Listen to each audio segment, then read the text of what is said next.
شبان اسلامی سال کا 8واں ماہ مبارک ہے۔ اس کی بہت فضیلت و برکات ہیں۔ شبان عربی میں پھیلانے اور شاخ در شاخ ہونے کو کہتے ہیں، چونکہ اس مہینہ میں بھی اللہ تعالیٰ کی طرف سے نفلی روزے رکھنے اور نیک عمل کرنے والے کو شاخ در شاخ برابر بڑھنے والی نیکی اور خیر و بلائی کا موقع میسر آتا ہے۔ سیدنا عائشہ صدیقہ فرماتی ہیں کہ نبی پاک صلی اللہ علیہ وسلم کو تمام مہینوں میں سے شبان کے روزے رکھنا زیادہ محبوب تھا، اسی لیے آپ اس ماہ کثرت سے روزے رکھتے، اور میں نے شبان کے علاوہ اور کسی ماہ میں حضور کو اتنے روزے رکھتے نہیں دیکھا۔ اس ماہ کا یہ اعزاز کیا کم ہے کہ اللہ کے محبوب پاک صلی اللہ علیہ وسلم نے اس کو خود سے منسوب فرمایا، اور دوسرے مہینوں کی نسبت آپ صلی اللہ علیہ وسلم کی نفلی عبادت اس ماہ بڑھ گئی، یعنی نفلی عبادت میں اضافہ ہو جاتا تھا۔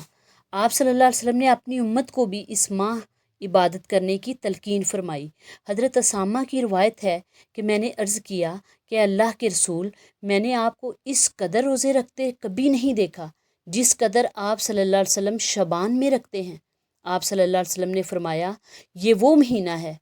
جس سے لوگ غافل ہیں، یہ رجب اور رمضان کے درمیان ہے، یہ وہ ماہ ہے جس میں لوگوں کے اعمال رب کے حضور پیش کیے جاتے ہیں، اور میں نے یہ پسند کیا کہ جب میرا عمل پیش ہو تو میں روزے میں ہوں۔ سرکار دو عالم صلی اللہ علیہ وسلم کا فرمان ہے، شبان کا مہینہ مقدس اور برکت والا ہے، اس ماہ عبادت کا اجر و ثواب بہت زیادہ ہے۔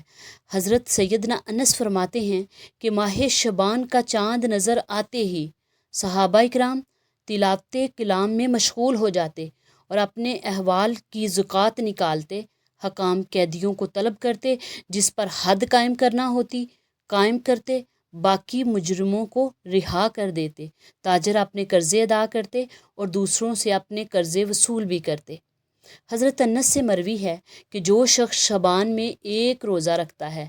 اللہ اس کے جسم پر جہنم حرام کر دیتا ہے۔ حدیث میں آتا ہے کہ شبان میرا مہینہ ہے، اس ماہ میں جو اللہ تعالیٰ کی رضا کے لیے روزے رکھے گا، اس کے لیے میری شفاعت حلال ہوگی۔ ہمیں چاہیے کہ جتنا بھی ہو سکے اس مقدس ماہ میں